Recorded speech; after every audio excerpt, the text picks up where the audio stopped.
அப்போ சொன்னேன், நீங்கள் 15%, தேவன் 85%. அப்போ தேவனுடைய பலம் எப்படி இருக்கும்? நல்லா இருக்குமா?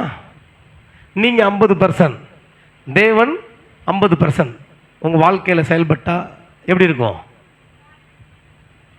நீங்கள் ஒரு 50% தூக்குறீங்க, ஒன்றும் கிடையாது. இந்த வெயிட்டு 5 கிலோ இருக்குது. நான் ஒரு கையை, இயேசு ஒரு கையை. நான் வந்து 50% பிடிச்சிருக்கு வெயிட் தூக்குறேன். அவர் 50%. 50-50 போட்டால் ஈஸியாக வருமா? நான் தனியாக தூக்குனா கொஞ்சம் கஷ்டமாக தான் இருக்கும். வெயிட்டு கீழே இருக்கிற வெயிட்டை தூக்குறதா இருந்தால், தேவன் தூக்குறதா இருந்தால் 2 பேரும் பாதி பாதி தூக்குனா வரும். இப்போ நான் பொறுமையாக சும்மா கையை மட்டும் வச்சுருக்கிறேன். தேவன் 100% தூக்குறாரு. இப்போ எவ்வளோ ஈஸியாக வரும்? இப்போ தேவன் தான் உலகத்திலே பெரியவர். ஹல்லேலூயா. இந்த உலகத்தையே உருவாக்குனவர் அவர் தான், என்னை உருவாக்குனவர் அவர் தான். என்னுடைய வாழ்க்கையை அவருக்கு தெரியும். எந்த சூழ்நிலையில் யாரோட இணைக்கணும், எந்த நம்பரோட பேச வைக்கணும், எப்படி உன் கையை கிரியைகளை ஆசீர்வதிக்கணும், எப்படி உனக்கு பணத்தை கொடுக்கணும், எப்படி உனக்கு தொழிலை கொடுக்கணும், எப்படி உன் பிள்ளைகளை படிக்க வைக்கணும், எப்படி உன் பிள்ளைகளுக்கு திருமணம் பண்ணணுன்ற எல்லா காரியத்தையும் செய்கிறது யாருங்க? தேவன். இப்போ நான் போய் செஞ்சேன்னா என்ன ஆகும்? அந்த வேலையை